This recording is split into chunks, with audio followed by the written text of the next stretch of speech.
드실 때 아버지 행복하라는 것을 아버지 그 시간 동안 가르쳐 주심에 감사드립니다. 아버지 이제는 저희들 자리에 돌아와서 아버지 저희들의 이 예배를 드릴 때 아버지 또 다른 은혜 누릴 수 있게 아버지 또 다른 은혜를 구합니다. 아버지 그때 하나님 아버지 감사합니다. 귀하고 복된 은혜 가운데 우리가 예배하는 자가 되어 주님 앞에 예배합니다. 하나님 우리의 마음과 생각을 주장하시고 온전히 주님 앞에 우리의 생각과 마음이 모아져 예배할 때 이 예배를 받으시는 그 하나님의 영광과 은혜를 다시 한번 만끽하는 예배가 될 수 있게 축복하여 주시옵소서. 3주간의 특세를 통하여 우리의 영혼과 마음이 주님 앞에 집중되게 하심을 감사합니다. 하나님 우리의 체력의 부실함과 또 우리의 영적인 은혜가 넘치는 것들을 하나님 우리의 삶의 모든 것들이 조화를 이루어가며 하나님을 사랑하며 하나님 앞에 나아갈 때 아버지 걸음걸음마다 주님께서 준비하시고 예비하신 은혜들을 경험하는 예배가 우리 안에 끊어지지 않게 축복하여 주시옵소서. 함께 하실 것을 믿고 간구하며 예수 그리스도 이름으로 기도합니다. 아멘. 네, 하나님 말씀 보도록 하겠습니다. 이사야 59장 15절부터 21절까지의 말씀입니다. 이사야 59장 15절부터 21절까지의 말씀, 저와 여러분이 한 절씩 교독하고 마지막 절은 합독하도록 하겠습니다. 교독합니다. 성실이 없어짐으로 악을 떠나는 자가 탈취를 당하는도다.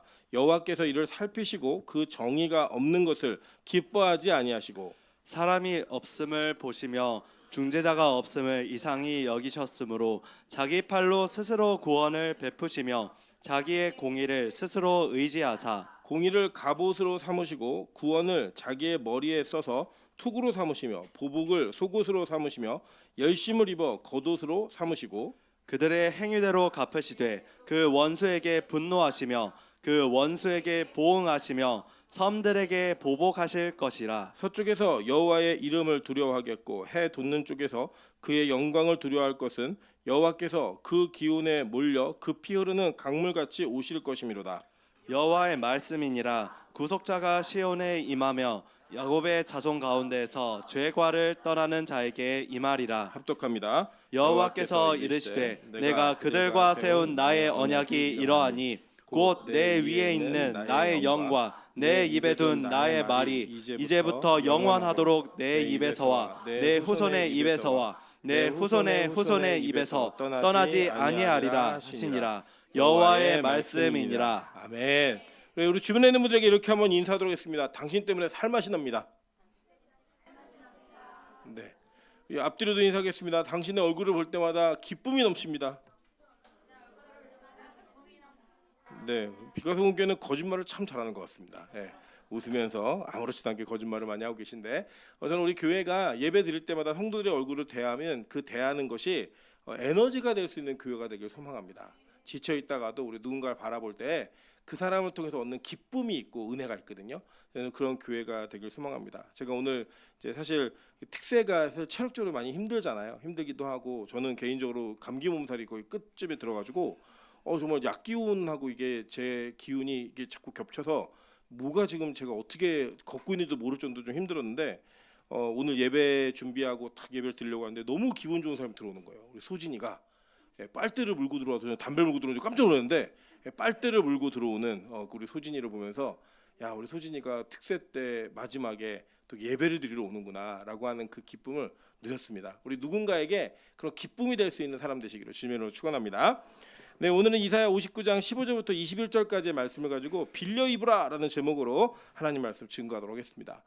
사실 이사야는 이제 대선지자에서 이제 시작할 때 좀 큰 선지자 중에 한 사람입니다. 근데 이게 대선지자 그러면 여러분 뭐 큰 일을 했다 이렇게 이해하시기 쉬운데 그게 아니라 그냥 성경책 분량이 많다 적다 이걸로 대선지서와 소선지서를 구분했습니다. 근데 이 이사야는 어려운 성경이에요. 왜 어렵냐면 길어서 어려워요. 길어서. 예. 여러분 그 베드로하고 사실 스데반하고 동일한 설교를 했는데 스데반은 돌에 맞아 죽고 베드로의 설교 듣고 다 3대 회개했잖아요. 이유가 뭐였어요? 스데반 설교가 길어가지고. 그렇습니다. 베드로도 설교가 길었어요. 베드로 후서 3장에서요. 베드로가 마지막으로 말하노니 그러면서 5장까지 얘기해요. 베드로가 이렇게 되게 길게 설교를 하는데 어쨌든 이 대선지자였던 이 이사야가 어느 시대를 이렇게 겪으면서 사역을 했냐면요. 우리 이사야 1장 1절 한번 읽어볼까요? 이사야 1장 1절입니다. 자, 유다 왕 우시아와 요담과 아하스와 히스기야 시대에 아모스의 아들 이사야가 유다와 예루살렘에 관하여 본 계시라라고 얘기했어요. 그 왕을 몇 번 거쳤어요? 4명의 왕을 거쳤어요. 우시야, 요담, 아하스, 히스기야. 제가 여기서 되게 많이 위로를 받았던 게 뭐냐면요. 여러분 우리가 보통 이 땅에서 사역을 하면 특히 설교자들에게는 설교를 하면서 내 설교를 몇 명이 듣고 그 설교에 몇 명이 변화되는가를 가지고 이 목사가 능력 있는 목사다, 영향력 있는 목사다 이런 것들을 많이 구분하거든요. 여러분도 좀 그렇지 않습니까? 예를 들면 조그만 교회 목사님을 대할 때하고 대형 교회 목사님을 대할 때 우리의 마음의 태도가 달라질 수밖에 없는 게 인간의 한계예요. 한계인데 제가 이사야를 보면서 위로받는 게 뭐냐면 이사야가요 사역하던 시대에 우시야, 요담, 아하스, 히스기야. 그럼 여러분 아는 왕도 계시고 모르는 왕도 계시죠. 예. 근데 요즘 이 아는 왕 중에 제일 유명한 건 누구예요? 히스기야. 잘 아시잖아요. 뭐 히스기야가 이사야의 예언과 그 말씀의 선포를 듣고 병이 나왔다. 뭐 이런 게 다 아시잖아요. 근데 이 히스기야의 아버지가 누군지 아세요? 아하스예요. 아하스. 이 아하스가 어떤 왕이냐면요. 하나님 말씀을 정말 안 들었던 왕입니다. 그러니까 이사야가 사역을 하는 동안에 아하스의 이야기, 아하스는 이사야의 예언을 들었다 안 들었다? 안 들었어요. 심지어는 히스기야의 아들이었던 므낫세 때 이사야가 순교합니다. 그러니까 이 대선지자가 너무나 길게 설교를 해서 그런지 듣는 왕도 있었고 안 듣는 왕도 있었는데 그 듣는 것과 안 듣는 것이 이 선지자가 얼마나 성령 충만한가 아닌가 이걸로 결정되는 게 아니더라는 거예요. 뭘로 결정되는 거냐? 듣는 사람의 귀를 하나님이 열으셨느냐 열지 않으셨느냐 이거하고 구분이 되더라는 겁니다. 그럼 우리가 똑같은 예배를 드리고요. 똑같은 말씀을 들어도 그 똑같은 예배 속에서 은혜 받는 사람이 있고 은혜를 못 받는 사람이 있어요. 그거는 설교자가 잘했느냐 못했느냐 이런 개념으로 접근할 게 아니라 어떤 개념이냐면 하나님께서 내 귀를 열어주셨는가 열지 않았는가 이 개념이라는 겁니다. 여러분 저는 우리 빛가서공교회가 하나님이 열어주시는 귀가 있는 은혜 있는 교회가 되길 소망합니다. 어쨌든 그렇게 오랜 시간 동안 사역을 하는데 이 우시야 왕은 어떤 왕이었냐면 우시야는 대부분의 일은 다 잘했어요. 그런데 이 사람의 마지막이 별로 좋지가 않았습니다. 너무 교만해가지고 다윗과 같은 꿈을 꾸었어요. 왜냐하면 하나님께서 다윗은 특별한 하나님의 왕으로 선택하셨잖아요. 선택할 때 그에는 왕권도 주셨고 제사장 직분도 주셨고 선지자로서 부르심이 있었죠. 이 삼중직이 다 있었단 말이에요. 근데 이거는 왕이 유능하기 때문에 일어난 일이 아니라 하나님이 그렇게 택하셨기 때문에 일어난 일이에요. 근데 우시야는 다윗과 같은 왕이 되고 싶어 했어요. 그래서 자기가 왕인데 이 제단에 들어가서 그러니까 성전에 들어가서 제단에서 분향을 하고 싶어 했습니다. 이 분향을 어거지로 하려고 그러니까 막 제사장들이 말려요. 그랬더니 막 화를 내다가 자기가 화를 내면서 분향을 시작합니다. 시작할 때 어떤 일이 벌어지냐? 이마에서부터 문둥병이 바라기 시작해갖고 제사장들이 그를 급히 몰아냈고 그가 그 이후로는 공직적인 일들을 감당하지 못하는 그런 모습으로 죽게 됩니다. 그러니까 이 이사야도 그러니까 이사야가 사역하던 시대의 왕들이 다 그 죄의 요소들이 있었던 사람들이에요. 왕들 자체가. 저희 아들이 이제 요새 그 성경 2.0을 열심히 읽어요. 읽을 때 저한테 이런 질문하더라고요. 아빠 근데 왜 이스라엘 왕들도 그렇고 유다 왕들도 그렇고 완벽한 왕이 없어? 이렇게 묻는 거예요. 그래서 제가 이렇게 되게 대답했어요. 야 완벽한 왕이 있으면 예수님이 필요하지가 않아. 완벽한 왕이 아니기 때문에 예수님이 필요한 거야. 그러니까 이 이사야가 거쳤던 시대는요. 우시야 시대는 어땠냐? 왕이 막판에 교만해가지고 그 성전에서의 해프닝으로 말미암아 자기의 모든 공적과 공로들이 한순간에 사라지게 되는 이런 일들이 있었습니다. 아하스, 요담 뭐 그렇게 특별함이 없어요. 아하스 어떤 왕이었냐면요. 아하스는 아수르가 북이스라엘을 망하게 하는 걸 보면서요. 너무 감명받아가지고 이 성전에다가 아수르와 똑같은 신전을 갖다 지어놓고 그들의 예배 방식을 따라했습니다. 그래서 이제 가갖고 이사야가 얘기하는 거예요. 너 이거 하나님이 다 뒤집어 엎어줄 거고 하나님이 역전하게 하실 거니까 한번 징표를 구해봐. 그랬더니 이 아하스가 뭐라 그러냐면요. 나는 그런 징표 구하지 않을 거야. 나 하나님 시험하지 않을 거야. 이게 좋은 의도가 아니고요.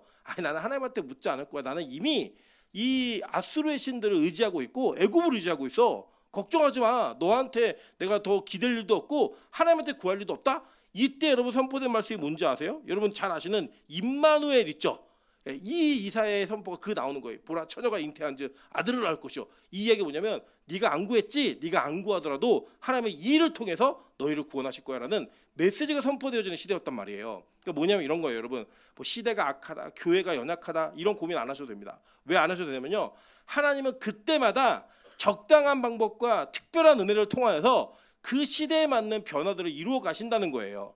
제가 요새 세상을 좀 공부하면서 이 AI 시대가 어떻게 발전되고 이 AGI 시대가 오면 어떤 일이 벌어질 것인가에 대한 많은 두려움과 교회가 어떻게 포지션을 가져야 될 것인가에 대한 고민들이 있습니다. 근데 제가 그 고민들 속에서 절망으로 가지 않는 이유가 뭐냐면 그래도 하나님은 여전히 살아계실 거고 하나님의 교회는 여전히 존재할 거라는 확신이 있어요. 그 확신 속에서 어떤 은혜의 통로가 우리가 되어야 될 것인가 이것에 대한 고민이 있는 거지 교회 망하면 어떡하지 이 고민이 있는 거 아니에요. 여러분 그래서 우리가 이 고민과 모든 상황 속에서요 하나님의 일하심은 반드시 있단 말이에요. 절대 여러분 걱정하지 말고 실망하지 않으셔야 될 거예요. 이사야가 그걸 믿은 거예요. 뭐냐? 선왕일 때는 자기를 통해서 선포되어진 말씀이 이루어지는 것도 보았고 여러분 히스기야도 여러분 좋은 것만 기억하셔도 그렇죠. 히스기야가 모든 면에 뛰어났던 게 아니에요. 히스기야가요. 여러분 이 아수르 왕이 와서 협박할 때 너무 겁이 나가지고 성전에 있던 이 금까지도 다 긁어다가 바친 왕이었어요. 그때에 이 이사야의 말씀을 통하여 회복되어지는 그가 죽음이 선포되었을 때도 그 죽음 속에서 이사야의 메시지가 그에게 힘이 되어서 이 생명이 연장되어지는 역사가 일어나잖아요. 해가 뒤로 물러가는 그림자가 물러가는 이런 일들이 벌어지는 것들을 통하여 이사야는 왕이 중요한 게 아니라 하나님의 메시지와 그 시대의 일하심의 계획이 어느 방향으로 가고 있는가 이게 훨씬 중요하다는 걸 알았던 사람이었다는 거예요. 여러분 그래서 그 시대의 어려움 속에서 이사야는 이런 일도 경험해봤고 저런 일도 다 경험해봤습니다. 보시면 실제 그래요. 어떤 이가 나오면 이사야 7장 10절부터 14절 제가 아까 말씀드린 내용인데 한번 읽어볼게요. 여호와께서 또 아하스에게 말씀하여 이르시되 너는 내 하나님 여호와께 한 징조를 구하되 깊은 데에서든지 높은 데에서든지 구하라 하시니 이게 뭐냐면 뭐든지 구해봐. 내가 구하면 내가 반드시 징표를 통해서 네가 믿을 수 있게 해줄게. 이랬더니 아하스가 뭐라 그래요? 아하스가 이르되 나는 구하지 아니하겠나이다.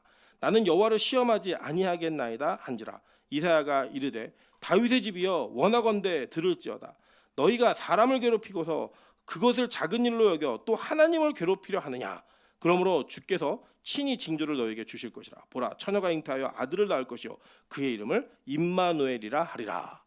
그죠? 이 얘기가 여러분 우리는 그 똑 따서 보니까 그 되게서 유명하고 막 거룩한 말씀처럼 보이지만 이게 불신을 하고 있는 왕에게 선포되어진 말씀이라는 거예요. 또 이런 일이 있을 거야. 그러니까 이사야는 누굴 본 거예요? 예수를 본 거예요. 그가 본 계시와 환상 속에서 예수를 보았는데 그 예수에 대한 예언이 어떤 시대에 선포된 거예요? 가장 악한 왕인 시대에 선포되었다는 거. 이걸 꼭 기억하셔야 된다는 겁니다. 그러니까 이사야는 뭘 믿은 거냐면요. 하나님은 여전히 일하고 계시고 앞으로도 일하실 거야 라는 확신이 있었다는 거예요. 여러분 이사야 전체의 메시지는 이런 형태입니다. 어떤 형태냐면 너네 진짜 망할 짓 하고 있고 너네 망하는 게 너무나 마땅한 존재들이야. 그런데 그 망하는 너희들에게는 소망이 없어. 그 소망은 너희가 아니라 하나님께 있어. 이걸 계속 얘기하는 거예요. 얼마나 이들이 소망이 없었는가 한번 볼게요. 이사야 1장 2절부터 4절 한번 볼게요. 하늘이여 들으라. 땅이여 귀를 기울이라. 여호와께서 말씀하시기를 내가 자식을 양육하였거늘 그들이 나를 거역하였도다. 소는 그 임자를 알고 나귀는 그 주인의 구유를 알건만은 이스라엘은 알지 못하고 나의 백성은 깨닫지 못하는도다 하셨도다. 슬프다 범죄한 나라여 허물진 백성이여 행악의 종자여 행위가 부패한 자식이로다. 그들이 여호와를 버리며 이스라엘의 거룩하신 이를 만홀히 여겨 멀리하고 물러갔도다 라고 얘기합니다. 이사야 5장 4절부터 7절 여러분 한번 읽어볼까요? 5장 4절부터 7절입니다. 시작. 내가 무엇을 들포도를 맺음은 어찌 됨인고 이제 내가 내 포도원에 어떻게 행할지를 너희에게 이르리라. 내가 그 울타리를 걷어 먹힘을 당하게 하며 그 담을 헐어 짓밟히게 할 것이요 내가 그것을 황폐하게 하리니 다시는 가지를 자름이나 북을 돋우지 못하며 찔레와 가시가 날 것이며 내가 또 구름에게 명하여 그 위에 비를 내리지 못하게 하리라 하셨으니 무릇 만군의 여호와의 포도원은 이스라엘 족속이요 그가 기뻐하시는 나무는 유다 사람이라. 그들에게 정의를 바라셨더니 도리어 포악이요 그들에게 공의를 바라셨더니 도리어 부르짖음이었도다. 자, 이 말씀의 내용이 뭐예요? 하나님께서 이 이스라엘 백성들을 좋은 포도원을 만들어 놓고 좋은 포도나무 갖다 심었다는 거예요. 그래서 좋은 포도 맺기를 바랬고 그건 당연한 일이라고 여겼다는 거예요. 근데 이들이 뭘 맺었어요?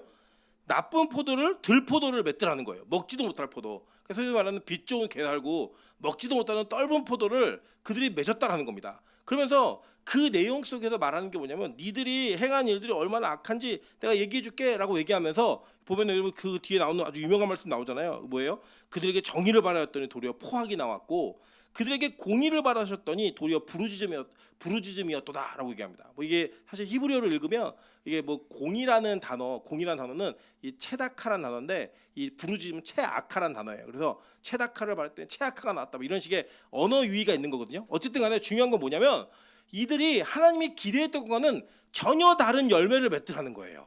우리 옆 사람에게 한번 인사하겠습니다. 원래 내 하나님 뜻대로 살았으면 여기 안 앉아 있습니다. 네, 우리 하나님 뜻대로 살았으면 우리 이렇게 안 앉아 있었을 거예요. 하나님이 우리에게 제공해 주신, 우리에게 부여해 주신 은사와 환경과 모든 것들을 기억하면요, 여러분 우리는요 지금 이렇게 살면 사실 안 돼요. 우리가 내놓는 열매들이나 맺는 그 열매의 결과들이 이거면 안 된다라는 겁니다. 근데 이거는요 우리가 누굴 닮아서 그러냐? 아담과 하와를 닮아가지고 똑같은 일을 계속 반복하고 있다라는 거예요. 여러분 저는 성경책이 변하지 않고 우리에게 유효하다라는 것을 왜 확신하고 있냐면 여전히 우리는 아담과 하와가 범한 범죄를 지금도 범하고 있다라는 거예요. 우리 변한 것 같지만 안 변하잖아요. 여러분 특세하면 뭐 대단한 일이 일어날 것 같으세요? 특세하고 나니까 갑자기 주님이 보이는 분. 예, 눈 감으면 주님이 나타나고 그게 아니죠. 눈 감으면 또 연장될까 봐 두려움이 막 엄습하고 그죠? 왜 눈 뜨고 나면 현실 속에서 뭐 내가 지금 뭐 한 거지? 막 여러 가지 일들이 있을 거예요. 제가 오늘 그 우리 이승재 강사님이 오늘 이사를 하셨어요. 예, 올 수리된 집에 처음으로 들어가는 이사가 은혜가 있었습니다. 예, 들어가서 이제 이사를 하고 우리 이승재 강사님 이제 출퇴근 시간 이제 꼭 지켜야 되는 게 있기 때문에 전화가 왔어요. 오늘 일찍 못 들어갈 것 같다고. 예, 천천히 오라고 그래서 밥 먹는 시간에 왔는데요. 저는 우리 그 이윤 사모님의 정말 그 세상의 모든 짐을 다 짊어지고 모든 그 고통과 고난을 경험하고 환난 가운데 나오는 그 얼굴 표정을 보았습니다. 이 이사가 그렇게 힘든 거예요. 뭐 하고 나면 다 힘들고 어렵고 괴롭습니다. 여러분 특세 끝나고 났더니 막 이사가 다 돼 있고 막 이런 얼마나 좋겠어요. 그러지 않더라는 거예요. 회사 가니까 할 일이 너무 많죠. 못한 일이 막 쌓여 있고 우리가 그걸 바라보면서 또 받은 은혜를 한꺼번에 다 쏟았잖아요. 짜증내고 막 열받았고 그 은혜가 막 다 사라진 그런 모습으로 서 있는 거 그게 여러분 지극히 당연한 일인 거예요. 여러분 우리 옆 사람에게 다시 한번 인사하겠습니다. 죄인은 죄 짓는 게 사명입니다. 네, 근심 걱정 있어요 없어요? 엄청 많죠. 예, 저거 보니까요 뭐 저희 아내가 걱정을 만들어하는 기질이거든요. 그 기질이 우리 교회 되게 많아요. 비슷한 사람들이. 그러니까 저는 남자친구가 없는데 아이의 학군을 걱정하는 걸 봤어요. 이해되세요? 이게 무슨 말인지? 남자친구도 없는데 태어날 아이의 학군을 위해서 걱정하고 있는 걸 봤다니까요. 그리고 그런 걸 보면요 우리가 얼마나 쓸데없는 걱정을 만들어하고 사는 사람들인가. 우리가 하나님께서 은혜 받으면서 그런 거 잊어버리고 좀 천국의 기쁨을 누리라고 막 많은 것들을 제공해줘도요 끝나고 나면 바로 무슨 걱정이 온다? 세상의 근심 걱정이 온다 안 온다? 네, 다 왔어요. 이미 여러분 몇 분은 문 열고 들어오시는데 달고 들어오셨어요. 걱정을. 예, 딸그락딸그락 거리면서 달고 들어오셨어요. 그거를. 그게 우리의 모습이라는 거예요. 하나님 우리를 보면서 느끼는 게 뭐냐면 하나님이 똑같이 얘기하시는 거예요. 야 내가 니들 위해서 더 이상 뭘 해주겠니? 포도원도 만들어줬지, 좋은 나무 심어줬지, 때때마다 거름 줬지, 비 내려줬지. 근데 뭐가 걱정이야? 그래서 그걸 내는 건 뭐예요? 들포도를 내놓더라는 거예요. 그렇게 좀 여유 있게 뭔가 생기면 베풀 줄 알고 뭔가 나눠줄 줄 알고 공의를 행할 줄 알았더니 뭐예요? 더 사람들 걸 빼앗고 더 움켜쥐고 더 내 거라고 주장하는 그런 모습으로 살더라는 겁니다. 오죽하면 하나님이 열받았고 얘기하시겠어요? 야 소도 지 주인을 알아보고 짐승도 키우면 자기 주인에 대한 신뢰감이 있어. 우리 그렇지 않습니까? 저도 개를 2마리 한 18년 19년 키웠는데요. 요크셔 테리아라고 하는 그 종자를 키웠어요. 얘네가요 젊었을 때 한 놈이 너무 좋아갖고 제가 들어갔는데 너무 좋아서 뛰다가 다리에 탈골이 돼가지고요 뼈를 받다 맞춰 꼈습니다. 그렇게 좋아해요 사람을. 근데 가끔씩 얘가 이제 어떤 습관이 있으냐면 물어요. 이렇게 한 마리 그 중에 한 마리가 사람 물어요. 물면요 제가 정말 호되게 때렸어요. 사람을 무는 개는 저는 안락살 시켜야 된다고 믿는 사람이에요. 개는 사람 물면 안 된다. 사람이 개는 물어도 개는 사람 물면 안 돼요. 제가 그런 확신이 있는데 개가 물어갖고 제가 엄청 뭐 혼내거든요. 막 때리고 막 이랬어요. 그러니까 이게 동물학대 개념이 아니라 교정의 개념으로. 그런데 여러분 그렇게 맞으면요 사람도 제가 볼 때 그렇게 혼나면 주인을 안 보는 게 맞는데요. 그 다음날 되면요 걔는 또 와서요 막 뛰어요. 저는 걔가 걷는 짐승인 줄 알았어요. 막 두 발로 막 뛰어가지고, 아시죠 여러분? 주인 들어오면은 서가지고 막 두 발로다가 계속 뛰어와요, 방까지. 여러분, 그 모습이 사실은 짐승에게도 있는데 하나님이 얘기하시는 거예요. 니들은 뭐니 도대체? 야, 짐승도 주인을 알아보고 그 주인을 기뻐하게 하는 일들을 해. 그 강아지가 뭘 알겠어요? 제가 태어나고 8일 만에 데려왔거든요, 두 마리를. 그 두 마리를 데려와서 먹이고 뭐 입히진 않았죠. 먹여주고 재워주고 치워주고 했던 그 기억이 그 강아지에게는 몇 번 저한테 맞았다고 삐질 일이 아니더라는 거예요. 근데 하나님은요, 우리에게 더 많은 것들을 해주셨잖아요. 창조하시고 모든 것들 다 보여주시고. 여러분, 뭐 개가 오래 저희 개가 18년 살았는데 되게 오래 산 거라 그러더라고요. 여러분, 지금 뭐 50년, 40년, 70년 넘게 사시는 동안에 하나님 얼마나 지켜줬어요. 근데 우리는요, 하나님이 우리한테 하나 뭐 안 해주시면 여러분, 그간에 잘했던 건 소용이 있어요, 없어요? 없더라는 거예요. 그간에 우리에게 베풀어 주신 거, 그게 여러분 따져보세요. 여러분, 하나님하고 여러분하고 따져서 하나님이 여러분한테 해주신 게 많아요? 여러분이 하나님께 한 게 많아요? 당연히 하나님이 맞죠. 뭘 고민하세요, 그거를. 여러분, 부모하고 자식하고 싸우면 자식이 부모를 못 이기는 이유가 있어요. 왜 못 이기냐면요, 따져보면요, 부모가 자식한테 더 많이 해줬지 자식이 부모한테 더 많이 하지 않았습니다. 그런데 우리는 맨날 어떻게 해요? 하나님 이기더라는 거예요. 삐지고 시험 들고 또 죄짓고 또 들포도 내놓고 그걸 하더라는 거예요. 그래서 하나님이요, 열받아가지고요, 니네 다 망할 거야 라고 얘기했어요. 자, 보세요. 이사야 6장 11절부터 13절입니다. 내가 이르되 주여 어느 때까지니까 하였더니 주께서 대답하시되 성읍들은 황폐하며 주민이 없으며 가옥들에게는 사람이 없고 이 토지는 황폐하게 되며 여호와께서 사람들을 멀리 옮기셔서 이 땅 가운데 황폐한 곳이 많을 때까지니라. 그 중에 10분의 1이 아직 남아있을지라도 10분의 1이 아직 남아있을지라도 이것이 황폐하게 될 것이나 밤나무와 상수리나무가 배임을 당하여도 그 구루터기는 남아있는 것 같이 거룩한 씨가 이 땅에 구루터기니라 하시더라 라고 얘기했어요. 그러니까 하나님이요, 얼마나 화가 나셨는지 이 땅 황폐하게 만들어갖고 아무것도 없게 만들겠다는 거예요. 그런데 여러분, 하나님은요, 부모가 화가 나면요 막 얘기하잖아요. 나가! 그런데 진짜 나가면 안 돼요. 예, 죽어! 막 이렇게 얘기할 수도 있어요, 부모님이. 그래서 진짜 죽어요? 그러면 그건 불효자예요. 그 부모의 마음은 그렇게 힘들다는 거예요. 그렇게 아프다는 거지 진짜 죽으라고 얘기하는 게 아니잖아요. 호적파라고 얘기해도 진짜 호적 팠다? 그건 더 화가 나게 하는 거죠. 우리 하나님은 똑같으세요. 우리한테 너네 다 망하게 할 거야, 내가 다 쓸어버릴 거야 라고 얘기하셨는데, 맨 마지막에 하시는 말씀이 뭔지 아세요? 그런데 그 가운데 뭘 남겼대요? 구루터기를 남겼다라는 거예요. 그리고 그 구루터기 누구예요? 지금 이사야가 선포하는 말씀을 듣고 있는 자들이 뭐라는 거예요? 구루터기라는 거예요. 구루터기. 여러분, 저는요 지금 한국교회가 정말 어려운 시기를 겪고 있다고 생각합니다. 여러분, 한국교회의 이 이미지가 얼마나 안 좋은지는요, 그냥 인터넷 몇 군데만 검색해 보시면 지금 한국 기독교에 대한 호의도가요 9%밖에 되잖아요. 안 믿는 사람들이 기독교 그러면 갖는 호의가 기독교 좋지 9%. 그 91%는 뭐예요? 비호감이에요. 비호감. 91%가 한국교회를 비호감으로 보고 있습니다. 심지어는 교회 다니는 성도들조차도 교회에 대한 이미지를 좋게 생각하지 못할 일들이 계속 일어나고 있어요. 악한 마귀는 이것들을 이용해가지고 계속 교회가 얼마나 도덕적 윤리적으로 타락한 집단인지를 얘기합니다. 여러분, 교회가 도덕적 윤리적으로 타락하는 게 어제 오늘 일이에요? 아니잖아요. 원래 그랬어요. 교회는. 여러분 인생에 여러분 도덕적 윤리적으로 항상 깨끗하셨어요? 아니잖아요. 여러분, 다 따지고 보면 교통 위반, 신호 위반, 이거 다 윤리적으로 도덕적으로 올바른 일은 아니에요. 여러분, 항상 여러분 선한 일만 하셨어요? 아니었다고요. 교회는 원래 그런 사람들이 모이는 곳이에요. 그런데 그게 부각될 뿐이라고요. 인신매매가 여러분 요새만 있나요? 조선시대에도 있었더라고요. 보니까 옛날에 뭐 그 천일야화 이런 거 보면 조선시대 때 일어났던 일들을 막 얘기해 주는데 거기에 별의별 일이 다 있어요. 그런 일들을 보면요, 단지 미디어가 발달하고 뉴스가 빨리 전해지는 바람에 여기저기서 일어난 일들이 우리에게 전달될 뿐이지 그 시대에도 악한 일은 그대로 있었고요. 여러분, 교회 장로가 맨날 올바른 일만 하던가요? 우리 교회 장로님들 보지 마시고요. 교회 장로라는 직분을 가진 사람들이 맨날 좋은 일들만 해요? 아니었잖아요. 그러면 목사, 권사는 좋은 일들만 했어요? 그렇지 않았다고요. 여러분, 별반 다르지 않은 죄인들이 그 죄에 대한 속죄함을 기대하면서 모이는 게 교회라고요. 근데 그걸요 자꾸 부각시켜요. 그 부각을 통해 얻는 게 뭔지 아세요? 교회라는 곳에 발을 못 들이게 하는 거예요. 이게 악한 마귀의 전략입니다. 속으시면 안 돼요. 그게 거짓말 뉴스라는 게 아니라 교회 원래 그랬다고요. 우리는 원래 그런 존재라고요. 그거 안 믿어지세요? 거울 보세요. 여러분 얼마나 인생이 여러분 추악하고 더러운 인생인지를 스스로 고백할 수밖에 없는 우리의 인생의 거울이 우리 눈앞에 놓여 있잖아요. 말씀을 볼 때마다 맨날 들키잖아요. 교회는 원래 그런 공동체였어요.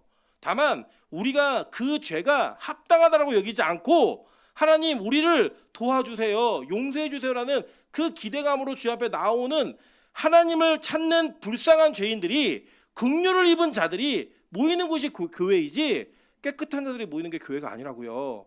교회는 원래 그런 곳입니다. 그래서 여러분 사람 믿지 마세요. 사람에게 기대하지도 마시고요. 근데요, 교회를 그렇게 기대하게 만드는 세상의 전략과 마귀의 전략으로 인해 교회가 아주 배임을 당하여도 철저한 배임을 당하고 있습니다. 그래서 저는 믿어요. 뭘 믿냐면요, 아직 교회에 구루터기가 남아있어요. 그게 누군지 아세요? 그게 바로 오늘도 예배하고 있는 저와 여러분인 거예요.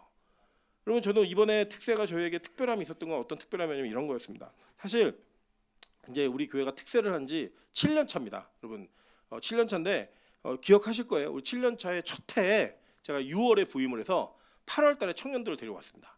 청년들이 처음에 갈 때 어떤 마음으로 갔냐면 이렇게 얘기했어요. 목사님, 이번에 수련회 가면 연합집회를 가고 싶대요. 연합집회 다른 교회하고도 막 교제하고 싶대요. 할 수 있어, 할 수 있어. 그리고 제가 얘기했어요. 근데 막 찬양이 중심인 집회를 가고 싶대요. 그래, 맞아, 찬양이 중심인 집회야. 그래, 데려간 게 어디야? 하늘로 데려간 거예요. 제 말 틀렸어요? 맞잖아요. 다른 교회 뭐 부평제일교회도 오죠, 부산에도 오죠, 뭐 오늘 연합집회 맞아요, 그죠? 찬양이 맞아요, 안 맞아요? 맞잖아요. 찬양 집회 맞잖아요. 저는 거짓말한 적은 없어요. 여기 다 갔더니요, 야, 앞줄에 두 줄을 저희 교회 청년들이 앉았는데요, 첫 예배가 딱 됐을 때 예배, 그 엉터리로 예배드리는 것들 뭐 이러면서 막 예배가 막 무너져 있다 이런 얘기 나오고 막 너 이러니까 민정관사가 도대체 누구한테 너라 그러시는 거냐고 막 따지고. 그러니까 그때 수련회 제 기억을 해보면 예배 한 번 드리고 3시간 동안 해명하고, 예배 한 번 드리고 3시간 해명하고, 이걸요 제가 매일 반복을 했어요. 그중에 아직도 기억나는 거는 둘째 날부터 셋째 날 요 사이에 우리 저기 김희연 집사하고 그 윤기쁨 집사만 은혜를 받고 나머지는 다 은혜 못 받았어요. 예. 그래서 다 이제 못 드리겠다. 뭐 심지어는 우리 주한자매가 우리 교회 목사님 잘못 온 것 같다, 이단 같다, 뭐 이런 얘기만 나오고 막 별의별 다 나왔습니다. 예. 그러고 난 다음에 이제 그 다음에 겨울에 갈 때요, 제가 기억이 나는 게 뭐냐면 우리 민정관사하고 기쁨 집사가 우리 첫날만 참석하고 집에 도망가는 거야. 절대 뭐 두 번째 예배 또 드리자 그러는데 그 토요일이었어요. 제가 기억하기로는 토요일 날 특세가 시작하는 그때 은혜를 받더니 못 가겠다 그러고 그때부터 21일을 했습니다. 예, 그리고 청년들 중심으로 예배가 된 거예요. 그때 우리 장년부는 우리 청년들 기특하네 이 정도의 개념이었고, 우리는 그렇게 못해, 나이가 있어서, 아마 이런 마음이 있으셨다고 좀 봐요. 근데 저는 개인적으로 저는 매사에 뭘 강요하고 억지로 시키는 걸 되게 싫어하는 사람이에요. 왜냐면 저는 누가 저한테 그렇게 시키는 것도 싫거든요. 저희 아내가 설거지 좀 해줘라고 얘기하면 좀 하는데 설거지 해라고 안 해요. 저는 마음에 그 못된 게 있어요. 못된 게 있어가지고 뭔가 부탁하는 건 해주고 싶은데 명령하는 건 싫어요. 그래서 저는 남에게도 그렇게 명령하거나 뭘 강요하는 그런 일들을 하지 않습니다. 근데 저희 교회는 굉장히 오해되는 게 있더라고요. 목사님 맨날 강요한대요. 뭘 강요해요? 제가 한 번도 강요한 적이 없어요. 저한테 강요당 한 분 있으면 나와보세요 한번. 예, 저는 그냥 부탁을 하거나 이런 옵션이 있는데 선택은 네가 해, 이 정도의 개념을 얘기해 준 적은 있어도 뭘 강요해서 너 반드시 해야 돼, 안 하면 죽여버릴 거야 얘기한 적은 별로 없어요. 누가 했죠? 혹시 또 나오면 모르니까. 어쨌든 저는 개인적으로 그런 적이 없는데, 그리고 저는 장년부에게 한 번도 그걸 강요하거나 억지로 시킨 적은 없습니다. 그런데 너무 감사한 건 뭐냐면 이번에 우리 윤 장로님께서 야, 저는 낮 예배부터 올인하겠습니다. 그러니까요, 우리 그 갑자기 이강도사님하고 그 우리 이사모님이 얼굴에 확 환히 피는 거, 집에서 다닐 수 있겠다, 막 이런 어떤 기쁨과 감격 막 이런 게 좀 있었던 것 같아요.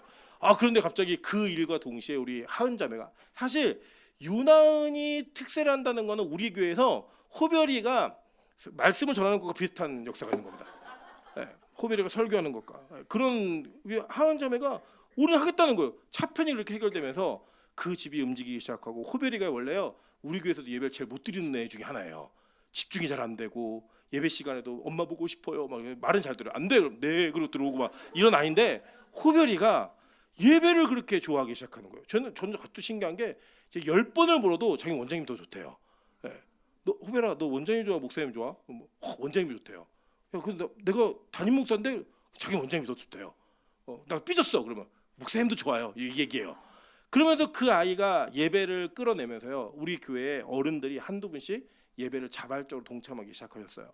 저는 사실 이게 어떤 은혜라고 생각하냐면 하나님이 우리 교회에 주실 은혜가 있기 때문에 기도를 시작하게 하신 거라고 믿어요. 사실 저는 빛과 소금 교회 전성기는 아직 오지 않았다고 믿고 있습니다. 아직 시작도 안 했다고 믿고 있습니다. 아멘 하세요. 크게. 빛과 소금 교회 전성기는 아직 시작도 안 했습니다. 그 전성기를 위해서 하나님이 지금 우리 장년부까지도 교회 전체가 기도하게 만드시겠다는 하나님의 계획이 이루어지고 있다는 거예요. 그게 뭐예요? 구루톡인 거예요. 구루톡이. 여러분 여기 보면요, 이 내용이 뭐냐? 이 이사야의 내용 간단해요. 타락이 있고요, 부르짖음이 있어요. 하나님이 더 큰 구원으로 그들을 구원하세요. 그리고 또 더 큰 타락이 있고요, 더 큰 부르짖음과 더 큰 구원이 반복되는 구조예요. 근데 하나님은 나중에 오늘 본문의 내용이 뭐냐면 니들 소망 없어, 니들 끝났어, 니들은 더 이상 너희에게는 어떤 것도 기대할 수 없는 존재야. 그래서 이제는 내가 직접 너희를 구원할 거야. 그 왕이요, 옷을 챙겨 입는 모습인 거예요. 오늘 여러분이 읽으신 본문이. 여러분 생각해 보세요. 나라가 전쟁을 할 때 그 전쟁의 양상이 유리하면 왕이 직접 싸워요, 안 싸워요? 안 싸워요. 여러분, 왕은 직접 싸우지 않아요. 왕은 명령할 뿐이에요. 여러분 지금도 뭐 트럼프나 뭐 푸틴이나 이런 애들이 야 전쟁에 뭐 너 죽여버릴 거야, 너 다 죽인다, 이런 얘기 왜 하는 줄 아세요? 지가 총 들고 안 들어가니까 하는 거예요. 자기가 총 들고 들어가면 그 얘기 못 해요. 근데 진짜 이들이 그렇게 얘기할 수 있는 건 강대국이기 때문에 그래요. 강대국이기 때문에 내가 직접 하지 않아도 단추 하나 누르고 명령 한번 내리면 다 진행되는 구조가 있기 때문에. 근데 여러분 만약에 진짜 전쟁의 위기가 닥쳐와서요, 왕까지 나가야 되는 상황이라는 건 뭐냐면요, 진짜 긴급한 상황인 거예요.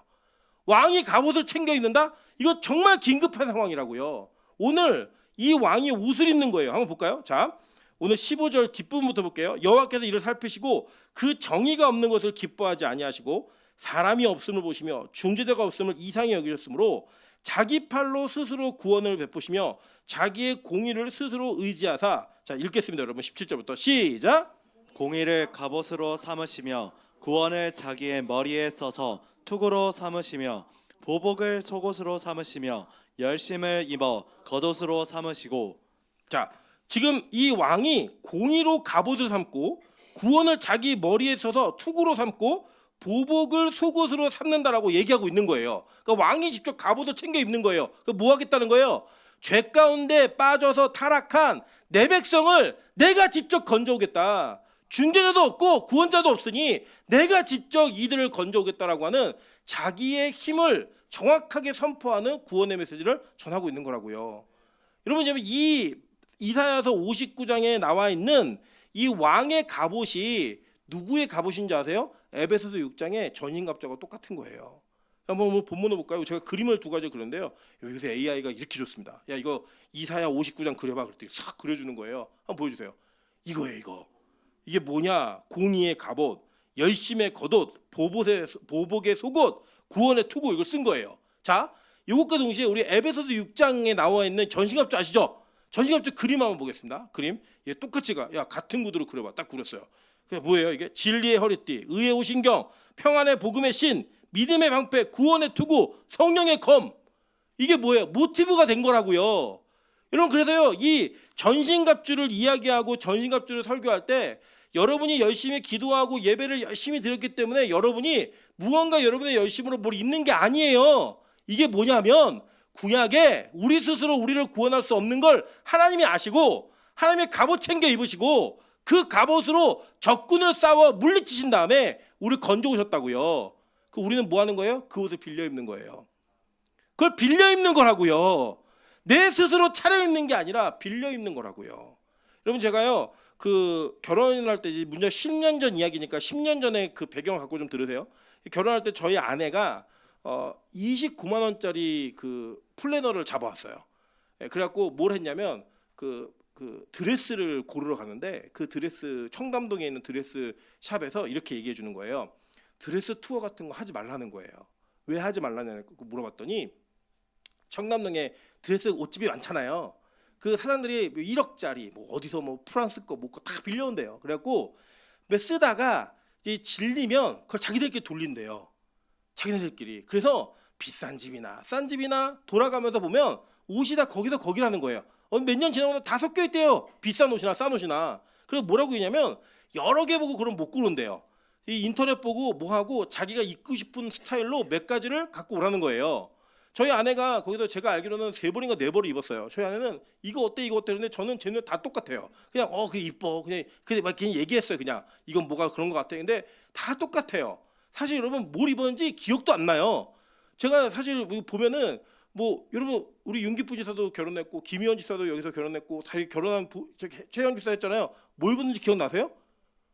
본인만 기억하는 거 본인만 몰라요. 우리는 기억하는 건 뭐냐면 그날 밥이 맛있었나 맛없었나 뭐 뚜껑 열리면 뚜껑이 왜 열렸나 뭐 이 정도만 기억하지 옷을 뭐 입었는지 기억 못합니다. 그래서 뭐 하라는 거냐면 빌려 입으라는 거예요. 그냥 사지도 말고 일생에 한 번밖에 안 입는 거 빌려 입으라는 거예요. 여러분 그래서 그 값진 옷 뭐 1억짜리 뭐 이런 걸 그냥 빌려 입는 거예요. 우리가 그걸 못 사니까. 여러분 1억짜리 들여서 살 용기 있으세요? 정신 나간 거 아니에요? 1년 그 평생에 한 번인데 또 입으실 거예요? 다른 남자랑? 아니잖아요. 그런 마음으로 결혼하는 사람이 어디 있어요? 한 번 입는 걸 왜 그거를 사 입어요? 빌려 입지. 여러분 우리가 우리 스스로 의의 흉배를 차고 구원의 투구를 쓰고 성령의 검을 들고 안 된다고요. 우리 실력이 그게 안 돼요. 여전히 우리 가운데 뭐가 나와요? 죄가 나오고 우리가 입만 열면 악독이 나오고 남을 비방하고 의심하고 우리 안에 있는 죄악의 문제가 끊어지지 않는다고요. 그래서 우리에게 필요한 게 뭔가 하나님이 어떤 구원의 투구 그거 우리 좀 빌려주세요. 그거 아주 입혀주세요. 그걸 입어야 우리가 사는 존재가 되는 거예요. 그걸 입어야 우리가 의로운 존재가 되는 거라고요. 매일 예배 드리는 건요. 여러분이 여러분의 구원의 투구와 믿음의 방패를 만들기 위해 하는 게 아니고요.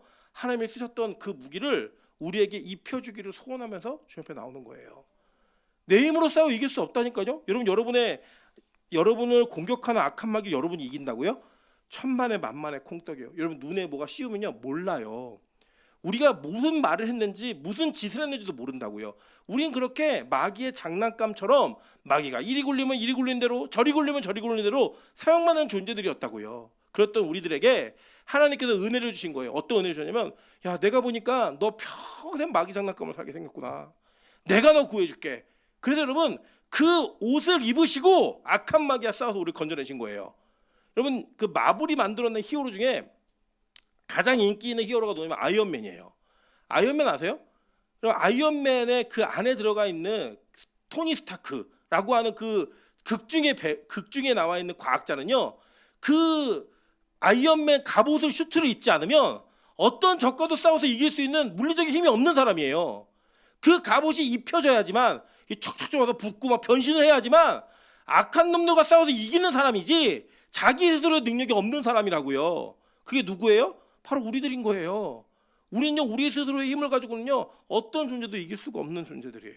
그런데 갑자기 저 멀리서부터 탁 부르니까 막 그 슈트가 날라와갖고 막 척척척 붙으면서 막 갑옷처럼 막 붙잖아 전신에. 그러면서 막 레이저 빔도 쏘고 막 여기서 모두 나가고 하늘도 날아다니고 막 그러잖아요. 그게 뭐예요? 하나님의 의가 그렇게 입혀졌을 때 우리가 악한 영과 싸워 이길 수 있는 존재가 된다는 거예요. 그래서 여러분 악한 마귀와 싸워 이길 수 있는 사람은 없어요. 그런데 악한 마귀를 대적할 수 있는 이 영적인 전신갑주가 입혀진 사람만 마귀하고 싸워 이길 수가 있는 거예요. 그래서 오늘도 우리는 그 옷을 빌려 입으려고 주님의 은혜 앞에 나오는 겁니다. 이게 여러분 복음이에요. 우리 스스로 할 수 없기 때문에 빌려 입으려고 나오는 거예요. 저는 찬수가 저한테 한 질문이 이 아이가 복음을 빨리 깨달을 수 있겠구나라는 희망을 줬어요. 아빠 왜 완벽한 왕이 없어? 왜 완벽한 왕이 없는 거야? 왜냐 이 아이가 읽을 때 보니까 홍해도 갈라지고 하나님과 직접 일도 하시고 하늘에 불도 내리니까 그걸 보면 완벽한 왕이 나올 것만도 같은데 나올 뻔만 한데 완벽한 왕이 없는 거예요. 그러면서 왜 이 왕은 왜 범죄를 했어? 이 왕은 뭘 잘못했어? 계속 묻는 거예요 저에게. 그래서 제가 그 물은 거 답을 쭉 해나가면서 느꼈던 게 뭐냐면 그래 이 땅의 임금이 누가 완벽해? 아무도 없는 거예요. 그거를 이사야서가 고발하고 있는 거라고요. 야 너 우시야 너도 아니야. 요담 너도 아니야. 아하스 넌 더 아니고 히스기야 너도 아니야. 므낫세 니도 아니라고. 근데 그 아닌 왕들을 경험하면서 이 이사야가 누굴 기다렸겠어요? 진짜 왕을 기다린 거예요. 진짜 왕이 누구예요? 한 아기가 낳는데 그 아기의 이름 그 아기가 가지고 있는 걸 보는 거예요. 이사야 9장 6절부터 7절 한번 다 같이 읽어보겠습니다. 시작. 이는 한 아기가 우리에게 낳고 우리에게 주신 바 되었는데 그의 어깨에는 정사를 메었고 그의 이름은 기묘자라 모사라 전능하신 하나님이라 영존하시는 아버지라 평강의 왕이라 할 것임이라.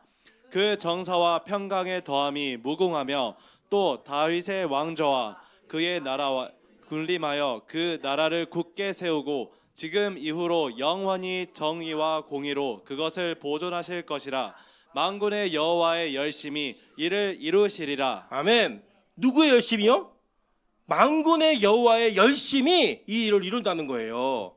여러분의 열심이 아닌 거예요. 물론 21일 특세 열심히 하신 여러분을 주님으로 축복합니다. 그러나 그 열심조차도 누가 주신 거라고요? 하나님이 주신 거라는 거예요. 원래 우리 그럴 계획이 없었잖아요. 원래 그럴 마음도 없었잖아요. 그런데 하나님의 열심이 우리를 뚫고 들어오니까 그 하나님의 열심으로 말미암아 안 할 수 없게 만드시는 은혜로 우리가 그 일을 해낸 거라고요. 제가 저희 아내하고 민정간사하고 둘이 기질이 되게 비슷한데 동일하게 특세가 올 때마다 하는 얘기가 있어요. 우리 특세 할 수 있을까? 너무 힘들어. 이번 특세 어떻게 하지? 맨날 그래요. 그런 거 다 잘해요. 한 번도 그들이 못한 적이 없어요. 근데요 맨날 머릿속에 걱정이 있는 거예요. 자기가 했다고요? 아니에요. 그랬던 우리들에게 하나님께서 은혜를 부으셔서 하나님의 열심으로 그를 이루게 하시는 거예요. 여러분 제가 비록 나이에 비해서 목회 경력이 좀 길지 않습니까? 거의 절반을 목회하고 있는데 인생의 절반을 이 목회를 하고 있는데 그 목회 속에서 제가 깨달은 게 뭐냐면 저도 어렸을 때는요 제 열심이 사람을 변화시킨다고 믿었어요. 그래서 제가 쫓아다니고 전화하고 끌고 오고 데려다 앉혀놓고 별의별 짓을 다 했습니다. 진짜 막 그 집 앞에 가갖고 막 전화해서 불러내갖고 납치해 오기도 하고요. 야 우리 회 먹으러 가자 하고 기도회 데리고 오고 막 이게 회야 막 이러면서 막 얘기도 해보고 별의별 짓 다 했어요. 제가 그렇게 열심히 하니까 그 열심에 맞는 변화들이 보이는 것 같아요. 근데요 제가 그 공동체를 떠나거나 그 공동체와 관계가 끊어지는 순간 다 원래대로 다 들어갔어요. 한 군데도 빼놓지 않고 다 들어갔어요. 저는요 그걸 보면서 이거는 하나님의 제자와 예수의 제자를 기르는 게 아니라 이거는 목회자의 제자를 기르는 거구나.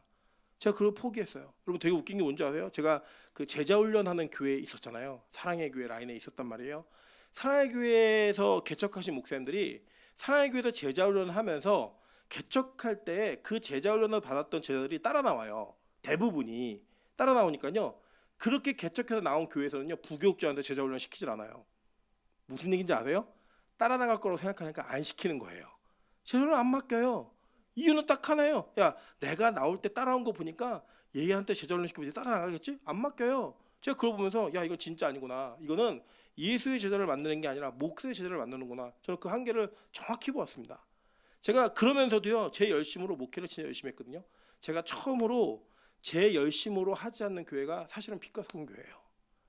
제 열심을 하지 않는 교회가 빛과 소금 교회라니까요. 아까 우리 그 추정권 선생님이 그러시더라고요. 뭐 구역 예배 막 이런 얘기 하시길래 옛날에는 구역 예배도 많이 드렸다고 없어졌다고 그러죠. 그랬어요. 구역 예배 그럼 우리 매주 추정권 선생님도 할까 그럴 때 안 된대요 또. 이 뭐 없어진 걸 뭘 다시 만드냐요. 저희 그렇게 열심히 할 수 있는 사람이에요. 요청만 하세요. 우리 집에 매주 구역 예배 드려주세요. 저 할 수 있어요. 저 못할 것 같죠? 잘합니다. 그런 거 찾아가고 신방하고 진짜 잘한다니까요. 근데 하나님이요 못하게 하셨어요. 진짜 아무것도 못하게 하시면서 하나님의 열심으로 이 공동체를 이끌어가고 계신 거예요. 제가 이번 특세가 저 나름대로는 개인적으로 막 힘든 일도 너무 많았지만 은혜가 되었던 일은 뭐였냐면 하나님이 빛과 소금 교회를 통치하고 계시는구나. 뭐가 뭘 말해서가 아니라 하나님이 스스로 그 일을 하게 만드시는구나. 뭐 우리 교육자 사이에서도요 뭐 별의별 일이 다 있었어요. 그러나 제가 감사한 건 뭐냐면 많이 말하고 많이 얘기하지 않아도 스스로 깨닫고 원래 자리로 다 돌아오더라고요. 원래 자기 자리와 위치를 수정해내더라고요. 저 그거 보면서 야 진짜 우리 빛과 소금 교회는 하나님의 열심이 있는 교회구나. 그게 뭔지 아세요? 왕의 갑옷이 우리에게 입혀지는 전신갑주가 되는 거예요. 여러분 저는요 앞으로도 마찬가지예요. 우리 교회에 하나님께서 일하시지 않으면 안 되는 사람들이 너무 많아요. 왜 저를 포함해 우리 모두가 다 그렇거든요. 그래서 주님의 열심이 우리에게 없으면 우리는 다 무너지는 존재들이에요. 그래서 우리가 뭘 열심히 해가지고 뭐 평안의 복음의 신을 신고 이런 교만하고 쓸데없는 얘기 하지 마세요. 성경이 그걸 얘기하는 게 아니라 이사야서에 나와 있는 그 왕의 갑옷이 너희가 빌려 입는 갑옷이야. 원래 우리는 그렇게 구원받은 존재라니까요. 왜 그런 줄 아세요? 창세기 3장 21절 볼까요? 여호와 하나님이 아담과 그의 아내를 위하여 가죽옷을 지어 입히시니라. 원래 이 아담과 하와가 선악과 나먹고 지들이 범죄해서 지들의 눈이 밝아져갖고 지들의 벌거벗음을 보았죠. 그 부끄러움이 여러분 자기 스스로 해결했어요? 못했잖아요. 무화과 나무에 갖다 엮었을 때 못했다고요. 그런데 하나님이 죄진 인간을 위해 죄 없는 짐승이 하나 죽어서 그 가죽으로 우리를 덮음으로써 그 부끄러움을 가렸다고요. 그들이 만들어 입었어요? 아니요. 하나님이 만들어 입히셨어요. 그게 바로 우리의 구원이었습니다. 그 구원의 모델이 지금까지 이어지고 있는 거예요. 보세요. 이사야 61장 10절 다 같이 한번 읽어보실게요. 시작. 내가 여호와로 말미암아 크게 기뻐하며 내 영혼이 나의 하나님으로 말미암아 즐거워하리니 이는 그가 구원의 옷을 내게 입히시며 공의의 겉옷을 내게 더하심이 신랑이 사모를 쓰며 신부가 자기 보석으로 단장함 같게 하셨음이라. 아멘. 보세요. 뭐가 하셨어요? 옷을 우리가 입었어요? 아니요. 입혀주셨다고요. 그게 은혜인 거예요. 제가 그 아들과 딸이 있어요. 물론 저는 아들과 딸 다 사랑해요. 근데 딸이 조금 더 저랑 가까워요. 기질적으로도 가깝고 아빠하고 딸하고의 그 특별한 교감이 있는 것 같아요. 저희 딸이 혼자서 옷을 입을 줄 알아요. 저희 딸이 혼자서 자기 옷을 챙겨 입을 줄 알거든요. 근데 저희 딸이 아침마다 저한테 하는 얘기가 있어요. 아빠 나 너무 피곤해. 옷 좀 입혀줘. 이 얘기를 해요. 그럼 저는요 이 아이가 할 줄 아는데 귀찮아서 얘기한다는 걸 저는 알아요. 저는 알고 있음에도 불구하고 제가 저희 딸이 20살이 됐을 때 옷을 입혀주진 않겠죠. 걔가 싫어하겠죠. 제가 어떻게 그 옷을 입히겠어요. 뭐 내복 벗어, 팬티 벗어 어떻게 하겠어요? 못해요. 근데 그 아이가 제가 할 수 있는 기간이 정해져 있는 거예요. 저에게는 정해져 있으니까요. 이 아이가 거짓말하는 줄 알아요. 그리고 이 아이가 피곤하고 힘든 게 아니라 그냥 귀찮아서 안 하고 저한테 얘기하는 줄 안다고요. 아는데요. 그 알면서도 그 아이의 옷을 입혀주는 아빠의 기쁨이 있어요. 쫙 입혀가지고 딱 데리고 나갈 때. 물론 또 입혀놓으면 뭐 드레스 입겠다고 다시 벗기라고 갈아입히라고 막 별의별 난동을 부리고 뭐 폐악질을 다 합니다. 그걸 보면서도요. 그거 다음번에 안 해줘야지 그러면서도요. 또 그 일을 하고 있는 아버지의 모습이 있어요. 여러분 그때 아빠가 얼마나 기쁜지 아세요? 이게 내 딸이구나. 이 아이가 아빠한테 무언가를 요청하고 아빠에게 무언가를 기대했다. 내가 이 아이에게 해줄 수 있는 것이 있구나. 그 기쁨이 있다고요. 여러분 하나님이요. 저는 우리를 보면서 그러실 것 같아요. 우리 막 죄짓고 똥 싸놓고 똥 싸질러 놓고 막 바지에다 똥 묻혀놓은 그거를 하나님 닦아주시면서 아버지 닦아줘요. 그럼 그래 내가 아니면 언제 닦아주겠니? 그러면서 그 닦아주시는 그 아버지의 모습으로 우리에게 그 공의와 정의의 옷을 입히시는 그 하나님의 전신갑주가 저는 우리 빛과 소금교회 입혀지길 소망합니다. 가죽옷이 입혀졌듯이 그 은혜가 입혀져야지만 우리가 부끄러움으로부터 자유함을 얻는 자들이 되는 거예요. 마지막에 성경은 이렇게 얘기했어요. 계시록 7장 14절입니다. 내가 말하기를 내 주여 당신이 아시나이다. 아니 그가 나에게 이르되 이는 큰 환난에서 나오는 자들인데 어린 양의 피에 그 옷을 씻어 희게 하였느니라. 이게 뭐예요? 흰 옷. 실제로 이 옷이 입혀지다라고 하는 수동태로 쓰여 있어요. 옷이 입혀지는 그 흰 옷이 어린 양의 피로 씻겨진 그 옷이 우리에게 입혀진다는 거예요. 언제요? 주님 다시 오시는 그날에. 여러분 창세기부터 요한계시록까지 성경은 우리의 구원을 동일하게 이야기했어요. 니들이 옷 입는 거 아니야? 내가 입혀주는 거야. 니들의 거룩함과 니들의 정의와 니들의 공의로 너희가 깨끗해지는 존재가 아니야. 내가 너희를 씻겨주고 입혀줘야지만 너희가 그 정의와 공의 가운데 살 수 있는 존재야. 이거를요 동일하게 얘기하셨다고요. 그래서 여러분 영적 전신갑주는 여러분이 스스로 노력해서 입는 게 아니에요. 입혀지는 거예요. 만약에 이번 특세가 여러분에게 은혜가 됐다면 여러분에게 그 전신갑주가 입혀진 거예요. 할렐루야. 그 입혀진 전신갑주로 우리는 뭘 해야 되냐? 우리 악한 마귀를 대적하는 그 싸움을 싸워가야 되는 교회가 되는 겁니다. 여러분 그래도 여러분 너무 그렇게 인생을 여러분 스스로 지키며 살라 노력하지 마세요. 그냥 주님의 의를 빌려 입으세요. 주님의 의를 빌려 사는 존재라고요. 우리가 그 갑옷을 빌려 입는 존재라고요. 주님이 입혀주실 때 그냥 모른 척 입는 거예요. 여러분 거기 보면요 그 아이언맨이라는 영화에 보면요 그 사랑하는 여자를 지킬 때 아이언맨이 뭘 하는 줄 아세요? 자기 그 갑옷을 그 슈트를 여자에게 대신 입혀버립니다. 그 여자 안에 들어간 사람은 완전 달라요. 근데 그 옷이 입혀짐으로 그 사람이 보호받는 사람이 돼요.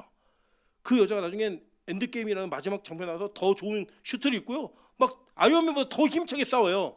물론 이제 여성들을 뭐 이렇게 더 우대하기 위한 DC 전략으로 했다 뭐 얘기하는데 거기 보면은 여자가 입은 슈트가 남자 주인공이 입은 슈트보다 더 좋은 슈트예요. 더 많은 게 나가요. 실제로 둘이 싸우면 누가 이기겠어요? 사람 대 사람으로 싸우면 남자가 이기죠. 근데 슈트를 더 좋은 거 입으니까요, 여자가 더 공격력이 있는 그런 존재가 되어져요. 우리가 그런 존재라고요. 우리가 아무것도 입지 않고서 이 세상에서는요, 마귀의 장난감으로 살 수밖에 없는 존재예요. 그런데 그렇게 장난감으로밖에 살 수 없는 존재들에게 하나님께서 왕의 갑옷을 입히셨습니다. 그게 영적 전신갑주예요. 그 입혀진 갑옷이 여러분을 하여금 세상과 싸울 수 있는, 죄와 싸울 수 있는 힘을 불어넣어준 하나님의 열심의 증거라는 거예요. 그래서 여러분의 특세가 바로 하나님의 열심의 증거입니다. 여러분, 빛가서 공교회 철야 예배에 참석하신 여러분이 지금 뭐예요? 하나님의 열심의 증거인 거예요. 우리 옆 사람에게 인사하겠습니다. 나 이렇게까지 믿을 마음 없었습니다. 네. 이렇게까지 믿을 마음 없었잖아요. 이렇게까지 믿고 싶지도 않잖아요, 사실. 그런데 어쩔 수 없이 끌고 가는 그 하나님의 열심이 저와 오늘 저와 여러분을 이 자리까지 인도하셨어요. 앞으로도 그렇게 인도하실 거예요. 여러분, 그래서 우리는 뭐 한 가지만 있으면 돼요. 뭐냐? 의에 줄이고 목마름만 있으면 돼요. 하나님, 나는 못하는 건데요, 의에 줄이고 목이 말라요. 하나님, 나는 내 스스로는 이거 할 수가 없어요. 근데 나는 여전히 목마르고요, 나는 여전히 그 의가 그리워요. 나 좀 도와주세요. 나 좀 살려주세요. 그렇게 기도할 때 하나님은 우리에게 성령으로 그 의를 부으실 겁니다. 여러분, 그 의가 부어지는 은혜를 통하여 우리의 인생이 하나님의 열심으로 이끌림 바 되는 귀하고 복된 인생 되시기를 주님의 이름으로 축원합니다. 하지만 찬양으로 기도하겠습니다. 마음이 상한 자를 고치시는 주님, 하늘의 아버지, 나를 주관하소서.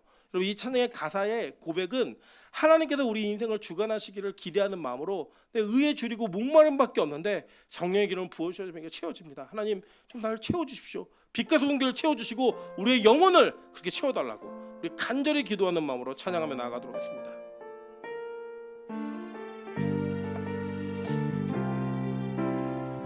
마음이 상한